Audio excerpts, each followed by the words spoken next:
For so long, we've been told that type 2 diabetes is a one-way street, a chronic disease you just have to manage for the rest of your life.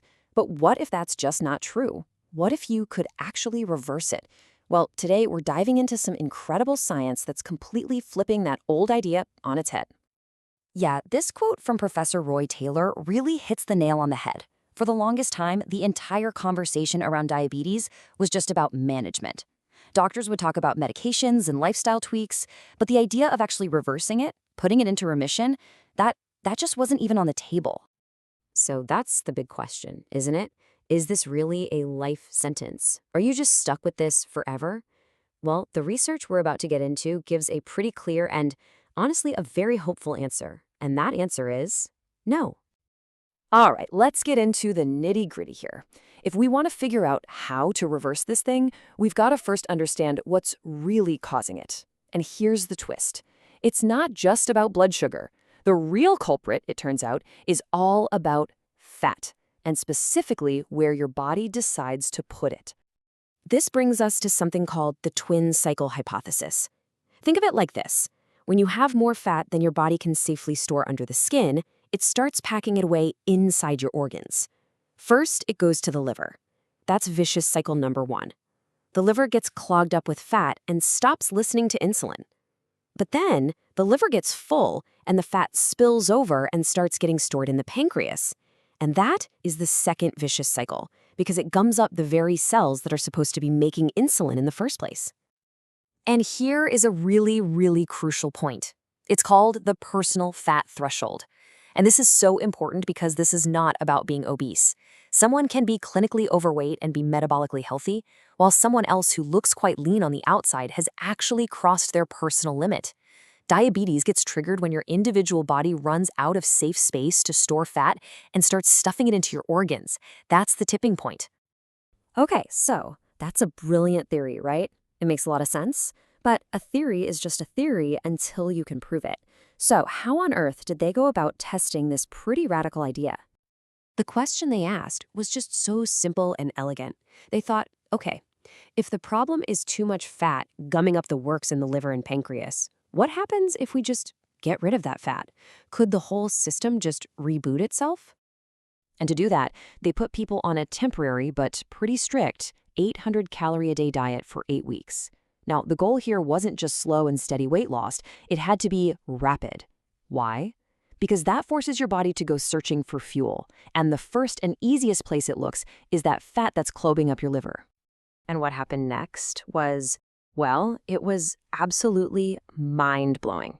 In just 7 days, one single week, the participants' fasting blood sugar levels returned to normal. This was the first dramatic sign that the vicious cycle in the liver was already being broken. Over the full 8 weeks, the average weight loss was 33 pounds, or about 15 kilograms. And that weight loss, that was the key that unlocked all the biological changes that followed. You can see exactly how it all unfolded. In that first week, bam, the liver fat plummets and blood sugar gets back to normal. Then, as the weight loss continues over the next several weeks, the body starts pulling that excess fat out of the pancreas.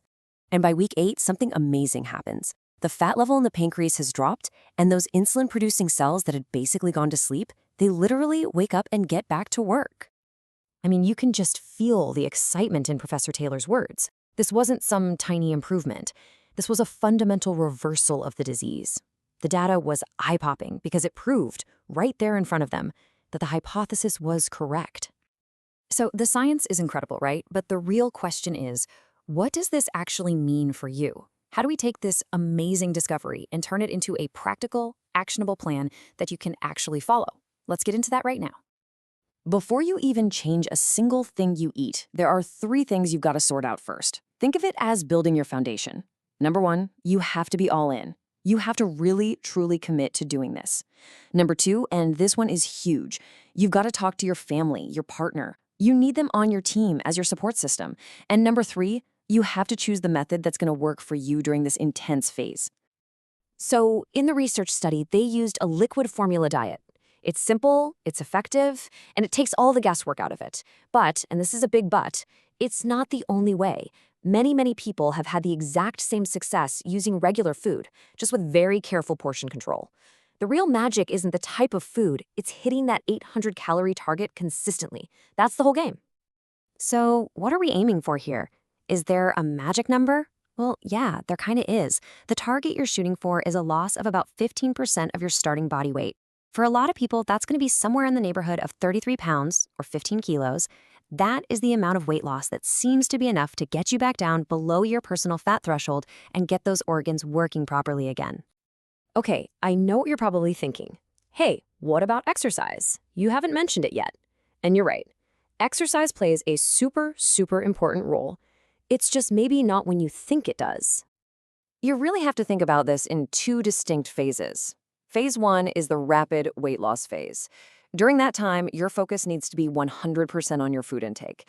In fact, starting a crazy new workout routine can actually make things harder because it can crank up your hunger. But then comes phase 2, maintenance. Once you've lost the weight, that's when exercise becomes your absolute best friend. It is the key to keeping that weight off for good. Okay, so let's just quickly recap the big takeaways. Number 1, type 2 diabetes is not a life sentence. It can absolutely be put into remission. 2, the root cause isn't obesity, it's about crossing your personal fat threshold and storing too much fat in your organs. 3, losing about 15% of your body weight is the mission. And 4, a temporary low-calorie diet is the proven tool to do it, while exercise is the key to keeping it off for good. Look, at the end of the day, this whole conversation is not about shaming anyone about their weight. It's the absolute opposite. It's about empowering you with the knowledge that you have a remarkable amount of control. The science is clear. So I want to leave you with this one question. It's not about the diet or the process. It's about the outcome. What could your life without diabetes really look like?